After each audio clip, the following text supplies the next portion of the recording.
Di kerajaan Pajajaran yang damai, Raden Kian Santang tumbuh menjadi seorang pemuda yang perkasa. Ia mahir dalam silat dan sangat kuat. Bahkan kabarnya, ia tak pernah kalah dalam berlatih tanding. Namun, di balik kekuatannya, Kian Santang punya keinginan tersembunyi. Ia ingin memiliki pedang cahaya, sebuah pedang legendaris yang konon hanya bisa dicabut oleh orang yang paling murni hatinya.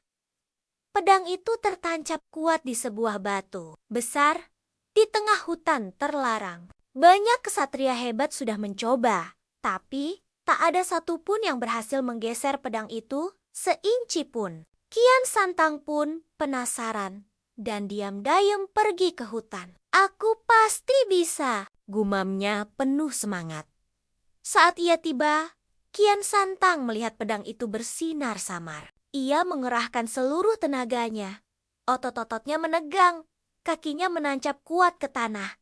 Tapi gubrak, pedang itu tak bergerak sedikit pun. Kian Santang jatuh terduduk.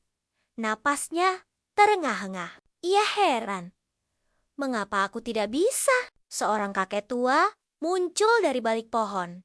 Janggutnya panjang dan senyumnya meneduhkan. "Nak, pedang ini bukan untuk mereka yang kuat, tapi untuk mereka yang jujur dan tulus," kata kakek itu lembut.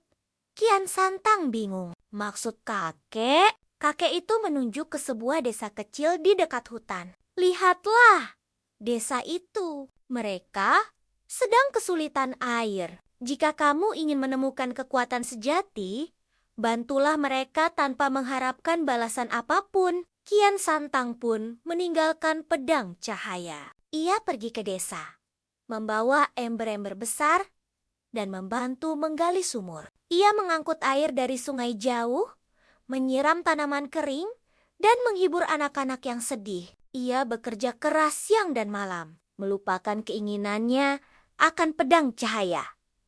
Beberapa hari kemudian, sumur di desa itu akhirnya mengeluarkan air jernih. Rakyat desa bersorak gembira. Kian Santang ikut tersenyum bahagia. Hatinya terasa hangat melihat kebahagiaan orang lain. Saat Kian Santang kembali melewati hutan, ia melihat pedang cahaya. Ia mendekat, bukan untuk mencabutnya, tapi untuk sekadar melihat. Namun, saat tangannya menyentuh gagang pedang, pedang itu tiba-tiba bersinar terang dan melayang keluar dari batu dengan sendirinya. Kian Santang sangat terkejut. Kakek tua itu kembali muncul. "Nah, Nak, sekarang kamu tahu, kekuatan sejati bukan hanya pada otot, tapi pada hati yang bersih, niat yang tulus, dan keinginan untuk membantu orang lain tanpa pamrih." Sejak saat itu, Kian Santang membawa pedang cahaya, bukan sebagai senjata kebanggaan, melainkan sebagai pengingat bahwa kebaikan dan kerendahan hati adalah kekuatan yang paling hebat di dunia.